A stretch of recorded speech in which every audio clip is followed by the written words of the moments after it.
ಕಾರವಾರ ಹಳ್ಳಿಯ ಬೀಚ್ ಪಕ್ಕದಲ್ಲಿ ಸಣ್ಣ ಬಿಸ್ತರ ಕಾಲೋನಿ ಇತ್ತು. ಸಮುದ್ರದ ಅಲೆಗಳು ಅವರ ನಿದ್ರೆಗೆ ಲಾಲಿ ಆಡುತ್ತಿದ್ದವು. ಅದೇ ಅಲೆಗಳು ಕೆಲವೊಮ್ಮೆ ಅವರ ಕಣ್ಣೀರನ್ನ ಮರೆಮಾಚುತ್ತಿದ್ದವು. ಅಲ್ಲಿ ಬೆಸ್ತನ ಮಗಳಾಗಿ ಹುಟ್ಟಿದಳು ಚಂದನ. ಆಕೆ ಹುಟ್ಟಿದ 1 ವರ್ಷದಲ್ಲಿ ತಾಯಿ ತೀವ್ರ ಜ್ವರದಿಂದ ಕಣ್ಣು ಮುಚ್ಚಿದರು.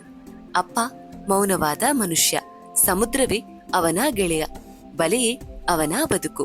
ಚಂದನ ಚಿಕ್ಕವಳಾಗಿದ್ದಾಗಲೆಲ್ಲ ಬೀಚ್ ಮೇಲೆ ಕೂತು ಇತರೆ ಮಕ್ಕಳಂತೆ ಅಮ್ಮ ಎಂದು ಕರೆಯುವ ಭಾಗ್ಯ ಅವಳಿಗಿರಲಿಲ್ಲ. ಮಕ್ಕಳು ಶಾಲೆಗೆ ಹೋಗುತ್ತಿದ್ದಾಗ ಅವಳು ಬೆಳಗ್ಗೆ ಅಪ್ಪನ ಜೊತೆ ಮೀನು ಹರಾಜಿಗೆ ಹೋಗುತ್ತಿದ್ದಳು. ಕೆಲವರು ತಿರಸ್ಕಾರದಿಂದ ನೋಡುತ್ತಿದ್ದರು. ಹುಡುಗಿ, ಬೆಸ್ತರ ಮನೆ, ಎಷ್ಟು ಓದಿದ್ರೂ ಏನು ಪ್ರಯೋಜನ? ಆ ಮಾತುಗಳು ಅವಳ ಮನಸ್ಸಿಗೆ ಗಾಯ ಮಾಡುತ್ತಿದ್ದವು. ಆದ್ರೆ ಸಮುದ್ರದ ಅಲೆಗಳು ಅವಳಿಗೆ ಒಂದೇ ಪಾಠ ಕಲಿಸುತ್ತಿತ್ತು: ಬಿದ್ದು ಬಿದ್ದು ಮತ್ತೆ ಎದ್ದು ನಿಲ್ಲು.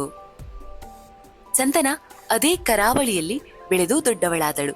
ಬೆಳಿಗ್ಗೆ ಸೂರ್ಯೋದಯವಾಗುವ ಮುನ್ನವೇ ಎದ್ದು ತಂದೆಯ ಜೊತೆ ಒಣಮೀನು ತಯಾರಿಸುವುದು ಅದೇ ಅವಳ ದಿನಚರಿ. ಮೀನುಗಳನ್ನ ಉಪ್ಪಿನಲ್ಲಿ ಮಸೆಯುವುದು, ಬಿಸಿಲಿನಲ್ಲಿ ಹರಡುವುದು, ಮಧ್ಯಾಹ್ನ ಬಿಸಿಲಿಗೆ ತಲೆ ಕೊಟ್ಟು ಅವುಗಳನ್ನ ತಿರುಗಿಸುವುದು. ಅವಳ ಕೈಗಳಲ್ಲಿ ಸದಾ ಉಪ್ಪಿನ ಗಂಧ. ಹಳ್ಳಿಯ ಜನ ಹೇಳುತ್ತಿದ್ದರು, ಇವಳ ಜೀವನ ಇದೇ ಸಮುದ್ರದಂತಿರುತ್ತೆ, ಶುರುವಾದ ಜಾಗದಲ್ಲಿ ಮುಗಿಯುತ್ತೆ.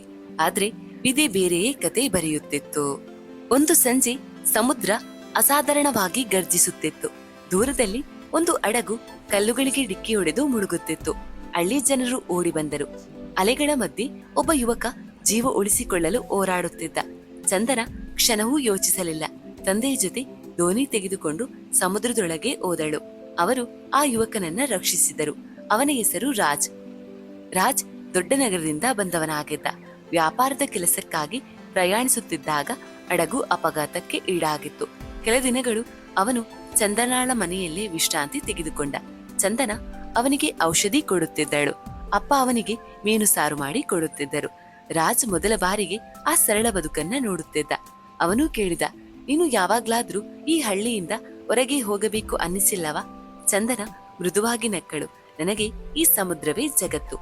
ಆ ದಿನದಿಂದ ಅವರ ಮಾತುಗಳು ಹೆಚ್ಚಾಗತೊಡಗಿದವು. ಸಂಜೆ ಸೂರ್ಯಾಸ್ತ ಸಮಯದಲ್ಲಿ ಇಬ್ಬರು ಕರಾವಳಿಯಲ್ಲಿ ನಡೆಯುತ್ತಿದ್ದರು. ರಾಜ್ ಅವಳ ಕೈಗಳ ಮೇಲೆ ಇರುವ ಉಪ್ಪಿನ ಗಾಯಗಳನ್ನ ನೋಡಿ ಕೇಳಿದ, ನೋವಾಗುತ್ತದಾ? ಅವಳು ಹೇಳಿದಳು, ಹೌದು, ಆದ್ರೆ ಅದಕ್ಕೆ ಅಭ್ಯಾಸವಾಗಿದೆ. ರಾಜ್ ನಿಧಾನವಾಗಿ ಹೇಳಿದ, ನಿನ್ನ ನೋವಿಗೆ ಅಭ್ಯಾಸವಾಗಬೇಕಾದ ಅಗತ್ಯ ಇಲ್ಲ. ಅವನ ಆ ಮಾತು ಅವಳ ಹೃದಯದೊಳಗೆ ಹೊಸ ಅಲೆ ಎಬ್ಬಿಸಿತ್ತು. ಪ್ರೀತಿ ಇಬ್ಬರ ನಡುವೆ ನಿಧಾನವಾಗಿ ಮೂಡಿತು. ಸಮುದ್ರದ ಗಾಳಿ ಅವರ ಮಾತುಗಳನ್ನ ಹೊತ್ತುಕೊಂಡು ಹೋಗುತ್ತಿತ್ತು. ಆದ್ರೆ ಒಂದು ದಿನ ರಾಜ್ ಹೇಳಿದ, ನಾನು ನಗರಕ್ಕೆ ಹಿಂದಿರುಗಬೇಕು. ನನ್ನ ಕುಟುಂಬ, ನನ್ನ ಜವಾಬ್ದಾರಿಗಳು. ಚಂದನಾಳ ಕಣ್ಣಲ್ಲಿ ಮೌನ. ಅವಳಿಗೆ ಗೊತ್ತಿತ್ತು, ಅವಳ ಜೀವನ ಅಲೆಗಳೊಂದಿಗೆ ಬಂದಿತ, ಅವನದು ನಗರಗಳೊಂದಿಗೆ. ಕರಾವಳಿಯ ಬೆಳಗಿನ ಹೊತ್ತು ಸಮುದ್ರ ಶಾಂತವಾಗಿದ್ದರೂ ಚಂದನಾಳ ಮನಸ್ಸು ಮಾತ್ರ ಗಾಳಿ ಬೀಸಿದಂತೆ ಅಸ್ಥಿರವಾಗಿತ್ತು. ರಾಜ್ ನಗರಕ್ಕೆ ತೆರಳುವುದು ಅನಿವಾರ್ಯ. ಅವನಿಗಾಗಿ ದೋಣಿ ಬರಬೇಕಿತ್ತು. ಹಳ್ಳಿಯ ಜನರು ದೂರದಲ್ಲಿ ನಿಂತು ನೋಡುತ್ತಿದ್ದರು. ತಂದೆ ಮೌನವಾಗಿ ಬಲೆಯನ್ನ ಸವರಿಸುತ್ತಿದ್ದರು. ಆದ್ರೆ ಅವರ ಕಣ್ಣುಗಳಲ್ಲಿ ಎಲ್ಲವೂ ಗೊತ್ತಿತ್ತು. ರಾಜ್ ನಿಧಾನವಾಗಿ ಚಂದನಾಳ ಮುಂದೆ ನಿಂತ. ನಾನು ಹೋಗಲೇಬೇಕು ಚಂದನ, ಆದ್ರೆ ಇದು ಅಂತ್ಯ ಅಲ್ಲ. ಅವಳ ಕಣ್ಣುಗಳು ನೀರಿನಿಂದ ತುಂಬಿಕೊಂಡವು. ಸಮುದ್ರದ ಗಾಳಿ ಅವಳ ಕೂದಲನ್ನ ಆರಿಸುತ್ತಿತ್ತು. ರಾಜ್ ಅವಳ ಕೈ ಹಿಡಿದು ಹೇಳಿದ, ನಾನು ನಿನಗಾಗಿ ಖಂಡಿತವಾಗಿಯೂ ಇಲ್ಲಿಗೆ ಮರಳಿ ಬರುತ್ತೇನೆ. ಅಲ್ಲಿಯವರೆಗೆ ನೀನು ಕಾಯುತ್ತೀಯ ತಾನೆ? ಪ್ರೀತಿಯಲ್ಲಿ ನಂಬಿಕೆ ಇಡು. ಚಂದನಾಳ ಹೃದಯ ಜೋರಾಗಿ ಬಡಿತ ಹೊಡೆಯುತ್ತಿತ್ತು. ಅವಳು ಮೃದುವಾಗಿ ಹೇಳಿದಳು, ನಂಬಿಕೆ ಇಲ್ಲದೆ ಪ್ರೀತಿ ಬದುಕುವುದಿಲ್ಲ. ರಾಜ್, ನಾನು ಕಾಯುತ್ತೇನೆ. ದೋಣಿ ಕರಾವಳಿಯನ್ನ ತಲುಪಿತು. ರಾಜ್ ಹಿಂದಿರುಗಿ ಕೊನೆಯ ಬಾರಿ ಅವಳನ್ನ ನೋಡಿದ. ಅವಳ ಕಣ್ಣುಗಳಲ್ಲಿ ಕಣ್ಣೀರು, ಆದ್ರೆ ನಗು ಕೂಡ ಇತ್ತು. ದೋಣಿ ನಿಧಾನವಾಗಿ ದೂರವಾಗುತ್ತಿತ್ತು. ಚಂದನ ಅಲೆಗಳ ಬಳಿ ನಿಂತು ಅವನು ಕಾಣೆಯಾಗುವವರೆಗೂ ನೋಡುತ್ತಿದ್ದಳು. ಸಮುದ್ರ ಇಂದು ಸಾಕ್ಷಿಯಾಗಿತ್ತು ಒಂದು ವಾಗ್ದಾನಕ್ಕೆ. ಹೀಗೆ ದಿನಗಳು ಕಳೆಯುತ್ತೆ. ಪ್ರತಿ ಸಂಜೆ ಚಂದನ ಅದೇ ಜಾಗದಲ್ಲಿ ನಿಂತು ಸೂರ್ಯಾಸ್ತವನ್ನ ನೋಡುತ್ತಾಳೆ. ಪ್ರತಿ ದೋಣಿ ಬಂದಾಗ ಅವಳ ಹೃದಯ ಒಂದು ಕ್ಷಣ ನಿಲ್ಲುತ್ತೆ. ತಂದೆ ಕೇಳ್ತಾರೆ, ಇನ್ನೂ ಕಾಯುತ್ತಿದ್ದೀಯಾ? ಅವಳು ನಗ್ತಾ ಹೇಳ್ತಾಳೆ, ಸಮುದ್ರಕ್ಕೆ ಎಷ್ಟು ಸಹನೆ ಇದೆ ಅಪ್ಪ, ನನ್ಗೂ ಅಷ್ಟೇ ಇದೆ. ಅವಳ ಕೈಗಳಲ್ಲಿ ಇನ್ನು ಉಪ್ಪಿನ ಗಾಯಗಳಿವೆ.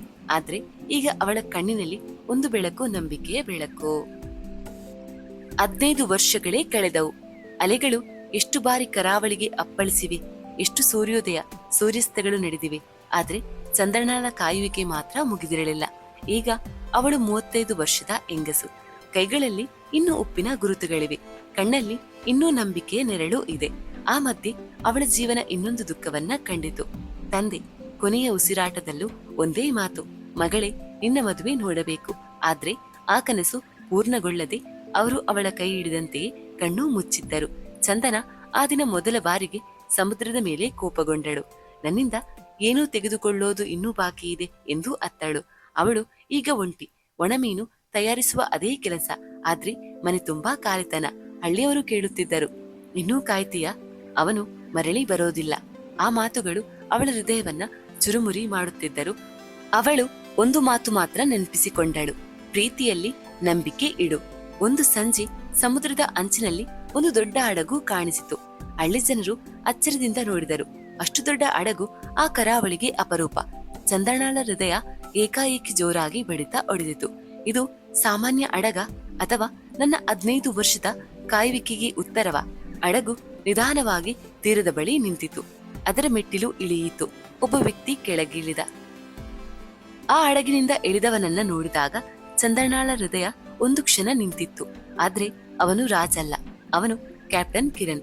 ದಾರಿ ತಪ್ಪಿ ಈ ಕರಾವಳಿಗೆ ಬಂದಿದ್ದನು. ಹಡಗಿಗೆ ಸಣ್ಣ ತಾಂತ್ರಿಕ ದೋಷ ಬಂದಿದ್ದರಿಂದ ಕೆಲವು ದಿನಗಳು ಇಲ್ಲೇ ನಿಲ್ಲಬೇಕಾಯಿತು.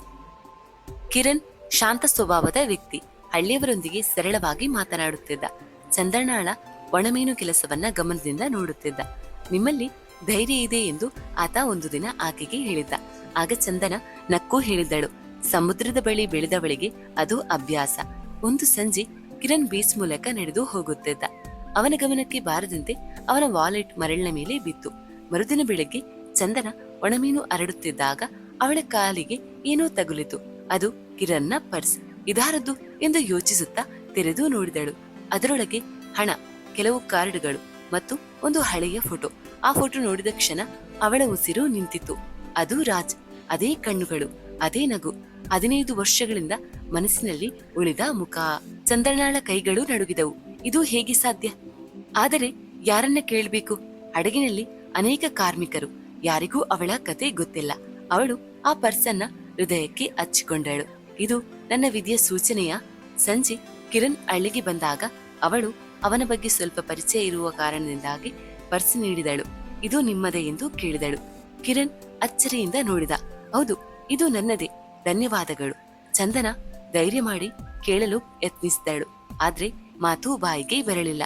ಅವಳ ಕಣ್ಣುಗಳು ಮಾತ್ರ ಆ ಫೋಟೋ ಮೇಲೆ ನಿಟ್ಟಿದ್ದವು. ಕಿರಣ್ ಅವಳ ಕಣ್ಣುಗಳನ್ನ ಗಮನಿಸಿದ. ಆ ಫೋಟೋದಲ್ಲಿರುವ ವ್ಯಕ್ತಿಯನ್ನ ನೀವು ಗುರುತಿಸುತ್ತೀರಾ ಎಂದು ಆತನೇ ಕೇಳಿದ. ಚಂದ್ರನಾಳ ಹೃದಯ ಬಡಿತ ಹೆಚ್ಚಾಯಿತು. ಹೌದು, ಅವಳ ಧ್ವನಿ ನಡುಗಿತು. ಅವರು ರಾಜ್. ಕಿರಣ್ ಮುಖದಲ್ಲಿ ಗಂಭೀರತೆ ಮೂಡಿತು. ಅವನು ನಿಧಾನವಾಗಿ ಹೇಳಿದ, ನಿಮ್ಗೆ ರಾಜ್ ಬಗ್ಗೆ ಹೇಗೆ ಗೊತ್ತು? ಸಮುದ್ರದ ಅಲೆಗಳು ಮತ್ತೆ ಗರ್ಜಿಸುತ್ತಿದ್ದವು. 15 ವರ್ಷಗಳ ಕಾಯುವಿಕೆ, ಒಂದು ಫೋಟೋ, ಒಂದು ಹೊಸ ವ್ಯಕ್ತಿ. ಸತ್ಯ ಈಗ ಹೊರಬರಲು ಸಿದ್ಧವಾಗಿತ್ತು. ಸಂಜೆಯ ಹೊತ್ತು ಅಲೆಗಳು ನಿಧಾನವಾಗಿ ಕರಾವಳಿಗೆ ಅಪ್ಪಳಿಸುತ್ತಿದ್ದವು. ಆದ್ರೆ ಚಂದ್ರನಾಳ ಹೃದಯದಲ್ಲಿ ಮಾತ್ರ ಭಾರೀ ಗರ್ಜನೆ. ಚಂದನ ತನ್ನ ಕಥೆಯನ್ನ ಸಂಪೂರ್ಣವಾಗಿ ಕಿರಣ್ಗೆ ಹೇಳಿದಳು. ಹಡಗು ಮುಳುಗಿದ ದಿನದಂದು ಹಿಡಿದು ರಾಜ್ ನೀಡಿದ ವಾಗ್ದಾನದವರೆಗೆ, 15 ವರ್ಷಗಳ ಕಾಯುವಿಕೆಯವರೆಗೆ, ತಂದೆಯ ಕೊನೆಯ ಉಸಿರಿನವರೆಗೆ. ಕಿರಣ್ ಮೌನವಾಗಿ ಎಲ್ಲವನ್ನ ಕೇಳುತ್ತಿದ್ದ. ಆದ್ರೆ ಅವನ ಮುಖದ ಬಣ್ಣ ನಿಧಾನವಾಗಿ ಬದಲಾಯಿತು. ಅವನು ಆಕಾಶದತ್ತ ನೋಡಿದ. ಒಂದು ದೀರ್ಘ ಉಸಿರು ಬಿಟ್ಟ. ಚಂದನ ಅವನ ಧ್ವನಿ ಗಂಭೀರವಾಗಿತ್ತು. ಇನ್ನು ಕಾಯಬೇಡಿ. ಅವಳ ಹೃದಯ ಒಂದು ಕ್ಷಣ ನಿಂತಂತಾಯಿತು. ಅವನು ಕಿರಣ್ ಮುಂದುವರಿಸಿದ, ನಿಮ್ಮನ್ನು ಭೇಟಿಯಾದ 2 ತಿಂಗಳ ನಂತರವೇ ಒಂದು ರಸ್ತೆ ಅಪಘಾತದಲ್ಲಿ ಸತ್ತಿದ್ದಾನೆ. ಚಂದನಾಳ ಕಣ್ಣುಗಳಲ್ಲಿ ನೀರು ತುಂಬಿತ್ತು. ಅವಳು ನಂಬಲಿಲ್ಲ. ಇಲ್ಲ ಇಲ್ಲ, ಅವನು ಮರಳಿ ಬರುತ್ತಾನೆ ಎಂದಿದ್ದಾನೆ. ಕಿರಣ್ ಕಣ್ಣೀರು ತಡೆದುಕೊಳ್ಳಲು ಯತ್ನಿಸಿದ. ಅವನು ನನ್ನ ಅಣ್ಣ, ನನ್ನ ಪ್ರಿಯ ಅಣ್ಣ. ಆ ಸಮಯದಲ್ಲಿ ನಾನು 8 ವರ್ಷದ ಮಗು. ಅವನ ಮರಣ ನಮ್ಮ ಕುಟುಂಬವನ್ನ ಒಡೆದಿತ್ತು. ಸಮುದ್ರದ ಗಾಳಿ ಏಕಾಏಕಿ ಚಳಿ ಹೊತ್ತು ತಂದಂತೆ ಅನಿಸಿತು. ಚಂದ್ರನಾಳ ಕೈಯಲ್ಲಿದ್ದ ಉಪ್ಪಿನ ಗಂಧ ಈಗ ರಕ್ತದಂತೆ ಕಟುವಾಗಿತ್ತು.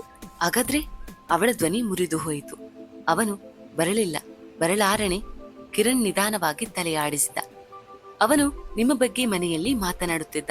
ಆ ಅಪಘಾತಕ್ಕಿಂತ ಮೊದಲು ಒಂದು ಸಮುದ್ರದ ಹಳ್ಳಿ, ಒಬ್ಬ ಧೈರ್ಯವಾದ ಹುಡುಗಿ, ನಾನು ಅವಳ ಬಳಿಗೆ ಮರಳಿ ಹೋಗಬೇಕು ಎಂದು ಹೇಳಿದ್ದ. ಆ ಮಾತು ಕೇಳಿದ ಕ್ಷಣ ಚಂದನ ಕುಸಿದು ಬಿದ್ದಳು. 15 ವರ್ಷಗಳ ಕಾಯುವಿಕೆ, ಒಂದು ವಾಗ್ದಾನ, ಒಂದು ನಂಬಿಕೆ, ಎಲ್ಲವೂ ಒಂದು ಅಲೆ ಬಂದು ಹೊಡೆದಂತೆ. ಆ ರಾತ್ರಿ ಚಂದನ ಸಮುದ್ರದ ಅಂಚಿನಲ್ಲಿ ಕೂತು ಕಣ್ಣೀರು ಸುರಿಸಿದಳು. ನೀನು ಬರಲಿಲ್ಲ ರಾಜ್, ಆದ್ರೆ ನಾನು ನಿನ್ನನ್ನ ತಪ್ಪಾಗಿ ಅರ್ಥ ಮಾಡಿಕೊಂಡೆಲ್ಲ. ಅವಳು ಈಗ ಅರಿತುಕೊಂಡಳು. ಅವನು ವಾಗ್ದಾನ ಮುರಿದವನಲ್ಲ, ವಿಧಿಯೇ ಅವನನ್ನ ಕಿತ್ತುಕೊಂಡಿತ್ತು. ಕಿರಣ್ ದೂರದಿಂದ ನೋಡುತ್ತಿದ್ದ. ಅವನಿಗೂ ನೋವು.